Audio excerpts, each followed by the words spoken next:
آج کا درس سورہ بقرہ کی آیت نمبر 102 اور آیت نمبر 103 پر مشتمل ہے۔ سب سے پہلے ترجمہ کرتے ہیں۔ اعوذ باللہ من الشیطان الرجیم، بسم اللہ الرحمن الرحیم۔ واتبعوا، اور پیچھے لگ گئے وہ یعنی بنی اسرائیل، ما ان چیزوں کے تتلو الشیاطین جن کو پڑھا کرتے تھے شیاطین، علی ملک سلیمان علیہ السلام کے دور حکومت میں۔ وما کفر سلیمان، اور نہیں کفر کیا سلیمان نے، ولکن الشیاطین کفروا، بلکہ شیاطین کفر کرتے تھے۔ یعلمون الناس السحر، وہ سکھاتے تھے لوگوں کو جادو۔ وما انزل علی الملکین، اور اس چیز کے پیچھے لگ گئے جو اتاری گئی دو فرشتوں پر، ببابل، بابل میں، ہاروت اور ماروت، جن کا نام ہاروت اور ماروت ہے۔ وما یعلمان، اور نہیں سکھاتے تھے وہ دونوں فرشتے، من احد، کسی کو بھی، حتی یقولا، یہاں تک کہ وہ کہتے تھے، انما نحن فتنۃ، ہم تو آزمائش ہے، آزمائش کے لیے ہے، فلا تکفر، لہذا کفر اختیار نہ کرنا۔ فیتعلمون، پھر وہ سیکھتے تھے، منہما، ان فرشتوں سے، ما یفرقون، وہ چیزیں جن کے ذریعے وہ تفریق ڈالتے تھے، جدائی پیدا کرتے تھے، بین المرء والزوج، آدمی اور اس کی بیوی کے درمیان۔ فما هم بضارین به من احد، اور یہ نہیں نقصان پہنچا سکتے تھے کسی بھی شخص کو، الا باذن اللہ، مگر اللہ تعالی کے حکم سے۔ وَيَتَعَلَّمُونَ، اور وہ سیکھتے تھے، ایسی ما یضرہم، ایسی چیزیں جو نقصان دہ تھی ان کو، ان کے لیے، ولا ينفع، اور کوئی فائدہ نہیں دیتی تھی ان کو۔ وَلَقَدْ عَلِمُوا، اور وہ جانتے تھے، لَمَنِ اشْتَرَاهُ، اس چیز کو، ان چیزوں کو کہ جو شخص خریدار بنے گا اس کا، مَا لَهُ فِي الْآخِرَةِ مِنْ خَلَاقٍ، نہیں ہوگا اس کا آخرت میں کوئی حصہ۔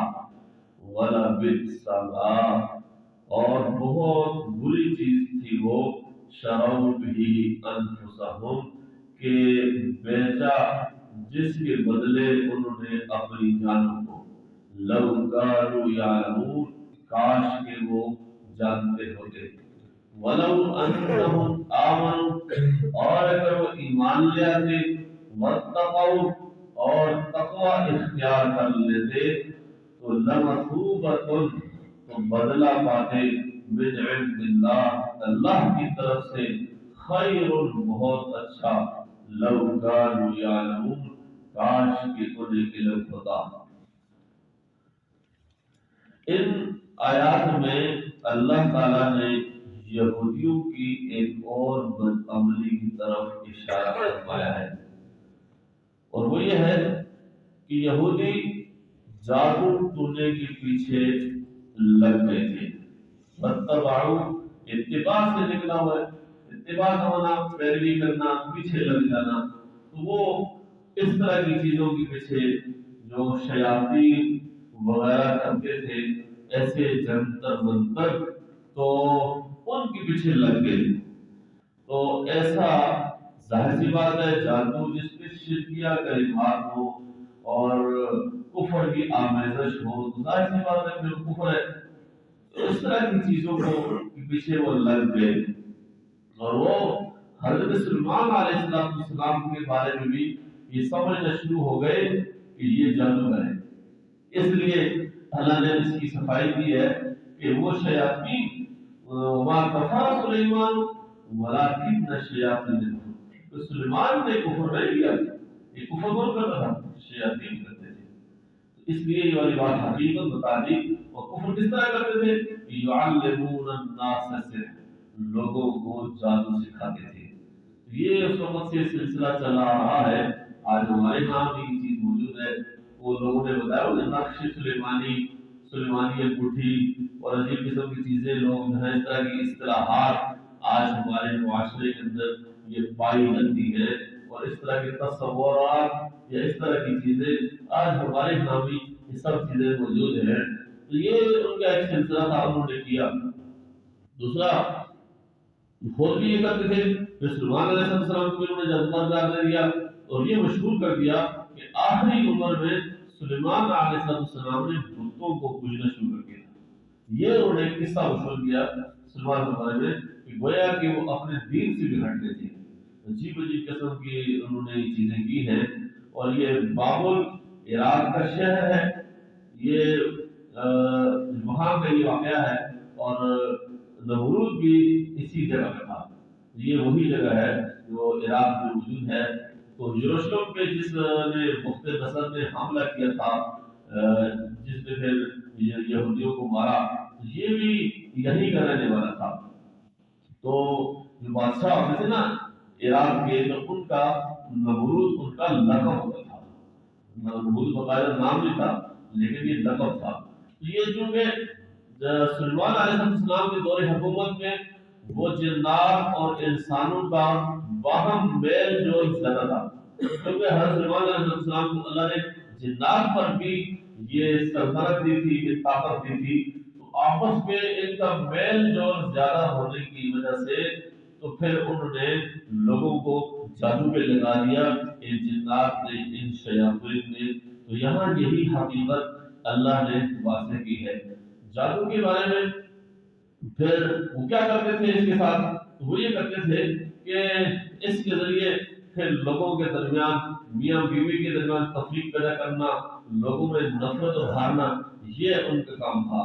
تو پھر اللہ تعالیٰ نے یہ حقیقت کھولنے کے لیے دو فرشتوں کو جن کا نام ہاروت اور ماروت تھا ان کو یہاں پہ اتارا تاکہ لوگوں پر اس جادو کی حقیقت واضح کی جائے.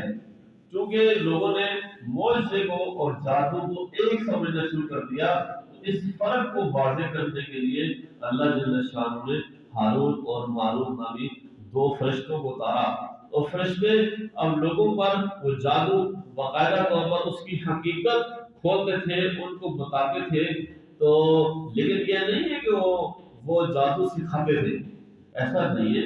وہ جادو کے جس انداز سے یہ شیاطین وہ غیر کام کرتے تھے، وہ ساری چیزیں وہ کھول کے بیان کرتے تھے اور لوگوں سے کہتے تھے کہ ہم سے یہ سیکھیں نا، اس کو سمجھیں اور اس کی جو غلط مضر اثرات ہیں ان سے بچنے کا طریقہ سیکھیں. لوگوں نے کیا کیا؟ پھر باقاعدہ طور پر سیکھ کر اسی میں پڑ گئے. اس لیے اللہ نے فرمایا اس بات کی وما یعلم بارے میں احد، کسی کو بھی یہ جادو نہیں سکھاتے تھے. حتیٰ یقول، یہاں تک کہ وہ کہتے تھے انما نحن فتنہ، ہم تو آزمائش کے لیے بھیجے گئے. یہ فرشتے ہیں، فلا تکفر، لہذا کفر اختیار نہ کرنا. لیکن لوگ کیا کرتے تھے؟ فیتعلمون منہما ما یفرقون به بین المرء وزوجہ. تو لوگ یہ کرتے تھے کہ ان سے وہ چیزیں سیکھتے تھے جس کے ذریعے میاں بیوی کے درمیان جدائی پیدا کرے، اس طرح کی چیزیں، شرارتیں کرنا. لیکن یاد رکھیں کہ جادو کے اندر اثر تو ہے، اور جیسے ہمارے ہاں بھی لوگ تعویذ کرنے یا اس طرح کی چیزیں فتنے فساد کرنا کرتے ہیں، لیکن اللہ نے فرمایا کہ ما هم بضارین به من احد الا باذن اللہ. جب تک اللہ تعالیٰ کے اذن نہیں ہے، اللہ کا امر نہیں ہے، اللہ کا اجازت نہیں ہے، اس وقت تک کوئی بھی کسی کو نقصان نہیں پہنچا سکتا. یہ اللہ کی مشیت کے ساتھ ہی ہو سکتا ہے، اس کے بغیر نہیں ہو سکتا. اور پھر اس لیے یہ بات یاد رکھیے کہ خود جادو کے اندر اس طرح کا اثر نہیں ہوتا. کہ انسان یہ سمجھ لے کہ جو بھی ہوگا بس وہ کامیاب ہے، ایسا نہیں ہے۔ اس کی مزید تفصیل میں انشاءاللہ کل کے درس میں مزید وضاحت کروں گا۔ فی الحال میں آج کی اس آیت کریمہ کی تفسیر کر رہا ہوں جادو کے حوالے سے، اور جو تفصیلی چیزیں وہ انشاءاللہ تعالیٰ کل کے درس میں بیان کریں گے۔ وَيَتَعَلَّمُونَ مَا يَضُرُّهُمْ وَلَا يَنفَعُهُمْ۔ تو اس لیے ایک بات یہ سمجھیے پچھلی الفاظ کے متعلق کہ ایک آدمی جب آدمی کا اللہ کے اوپر اعتماد اور یقین ہو تو انشاءاللہ تعالیٰ پھر کچھ بھی نہیں ہوتا۔ اور حضور نبی کریم صلی اللہ علیہ وسلم پر بھی یہودیوں نے جادو کیا تھا، اور اسی کے حل کے لیے اللہ جل شانہ نے قل اعوذ برب الفلق اور قل اعوذ برب الناس ان صورتوں کو نازل فرمایا ہے۔ تو اس لیے یہ بھی قابل علاج ہے، کوئی ایسی بات نہیں ہے۔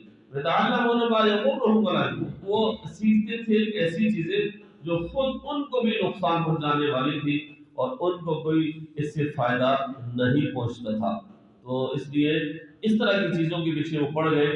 وَلَقَدْ عَلِمُوا لَمَنِ اشْتَرَاهُ مَا لَهُ فِي الْآخِرَةِ مِنْ خَلَاقٍ، فرمایا کہ وہ جان چکے تھے کہ جو بھی اس چیز کا خریدار بنا، یعنی جس نے بھی جادو سیکھا، اس کے لیے آخرت میں کوئی حصہ نہیں ہے۔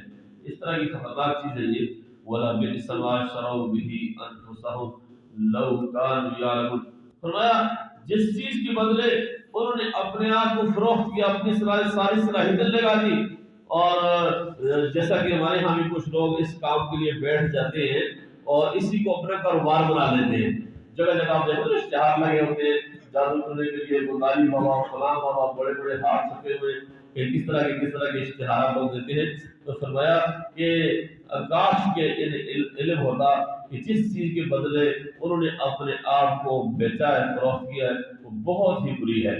وَلَوْ أَنَّهُمْ آمَنُوا وَاتَّقَوْا، اس کے بجائے اگر وہ ایمان اور تقوی اختیار کرتے، اس جادو ٹونے میں نہ جاتے، تقوی اختیار کرتے، لَمَثُوبَةٌ مِّنْ عِندِ اللَّهِ خَيْرٌ، تو اللہ کی طرف سے بہت ہی اچھا بدلہ پاتے۔ لَوْ كَانُوا يَعْلَمُونَ، کاش کہ وہ اس بات کو جانتے ہوتے۔ میرے بھائیوں، یہ جادو کے حوالے سے مختصر سی یہ والی بات یہاں پہ اللہ نے بیان کی ہے۔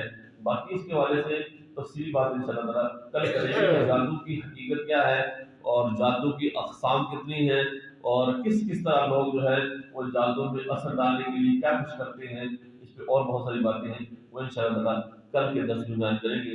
اللہ جل شانہ ہمیں سمجھ کر عمل کرنے کی توفیق نصیب فرمائے۔ آخر دعوانا